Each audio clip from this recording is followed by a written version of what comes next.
and welcome back to my channel, or welcome to my channel if you are new. So today's video is going to be an updated Q&A. I asked you guys over on my Instagram to ask me any questions that you guys had, and you guys really came through. I got some really good questions, and honestly more than what I was expecting. So I went through, kind of picked out my favorites and ones that I hadn't answered before. I don't want to waste any time, so we're gonna go ahead and get right into the video. So starting off with our first question, somebody asked, where is your next travel destination? And honestly, we're not quite sure yet. Steven did mention that he does want to take like a little either day trip or weekend trip every month this year, which I'm totally on board with. But we don't really know yet. We do know for sure though that this summer we will be going to Milan for sure, because Steven bought concert tickets to go see Foo Fighters, and so that is one trip that we are totally looking forward to. We've wanted to go to Milan for a while now. There are some really cool things to see over there, so we are very, very excited for that. I like this question too. Someone said, do you ever get bored during the day, and what do you do to pass the time?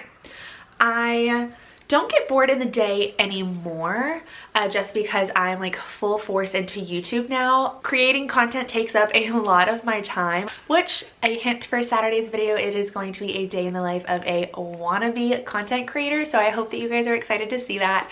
But anyways, yeah, now that I'm focused on YouTube and creating content, I feel like I honestly don't even have enough hours in the day.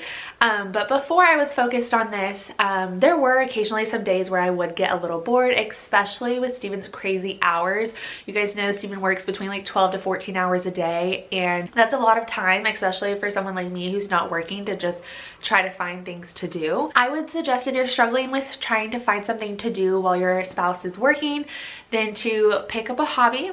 I know that sounds cliche, but do it. Once you find one that you enjoy, it will be worth it, and you probably won't have bored days very often.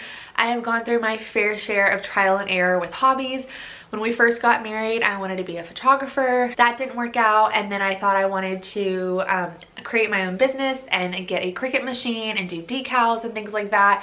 That didn't work, and I did that twice. So that was a bust. And then I found YouTube, and this is everything that I love. I enjoy doing it. I love spending my time doing it. I love creating content.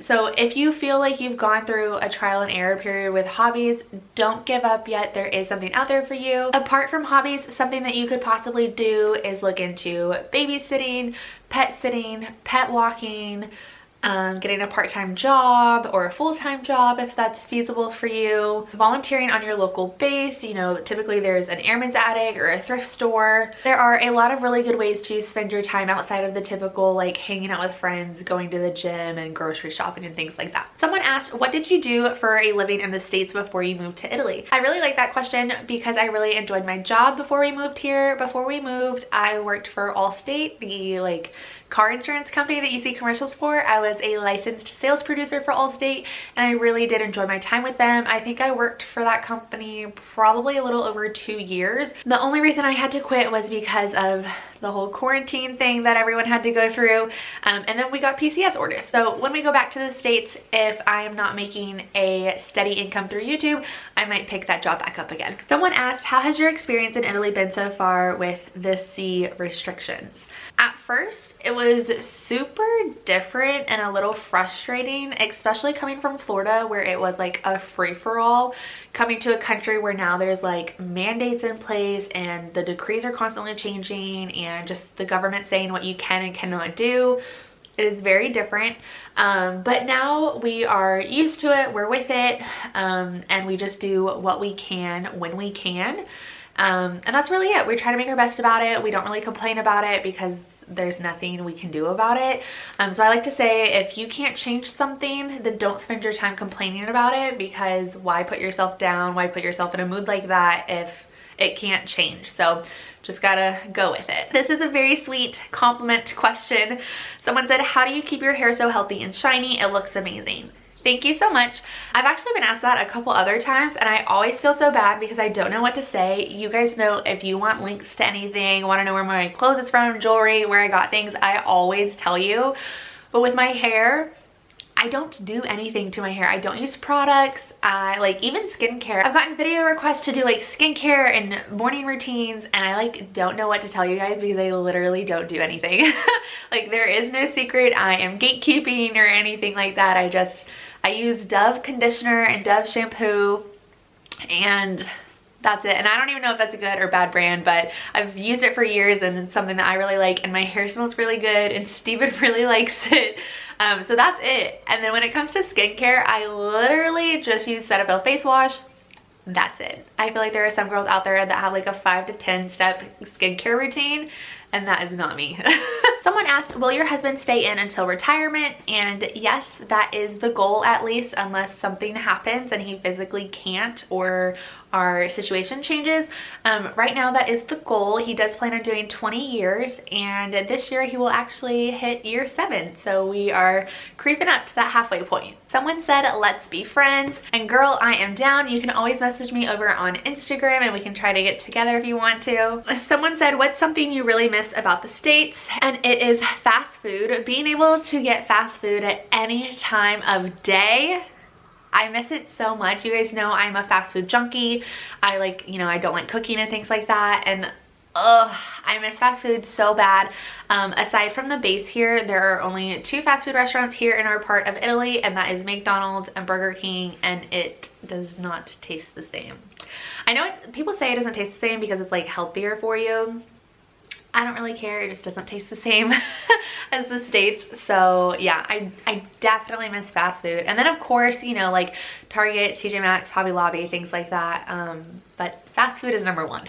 This question kind of goes hand in hand with travel. It says, what's the next country you want to visit?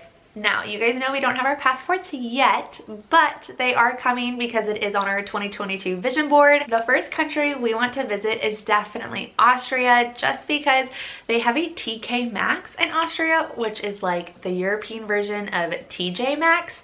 And you know your girl has got to go. So the second we get our passports, that's the first trip we're doing. I've got to see what TK Maxx is all about. I really liked this question as well. It said, what motivated you to start a YouTube account?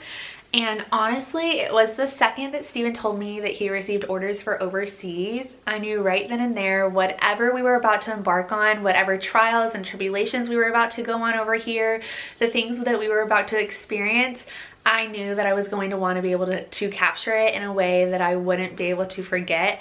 And I'm so happy that I have. And I'm so happy that I started this channel, because now it's kind of blossomed into something a little bit different that has me thinking about long term and me wanting to do this as a career. So I am so thankful. Not that many people get an assignment overseas, so I knew that I wasn't gonna want to forget this. I think this is something that they may want to see more of. Someone said marriage-related content and tips for new milsos, please.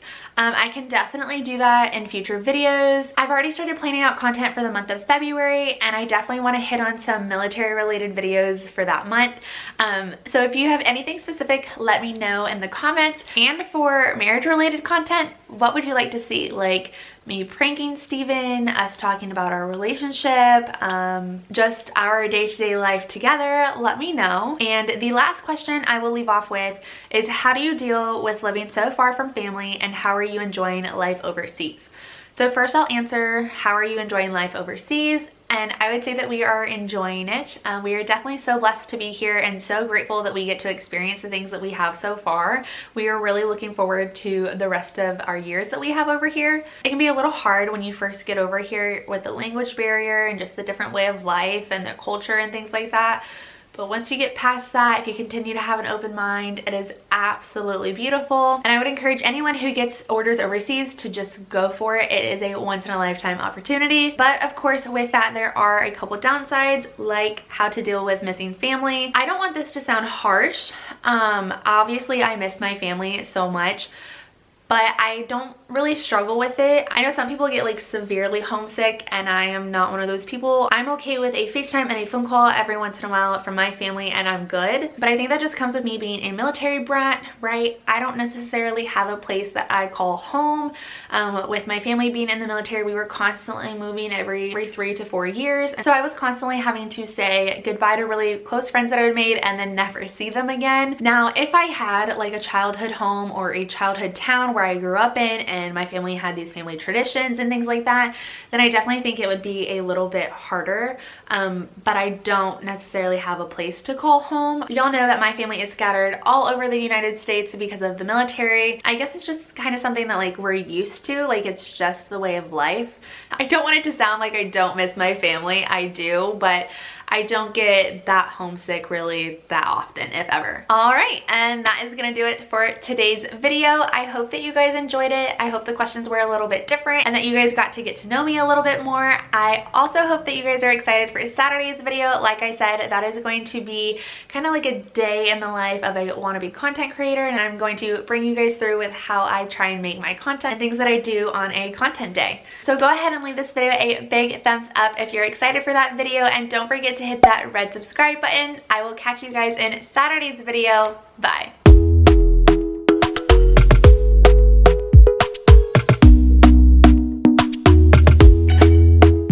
Talk to me.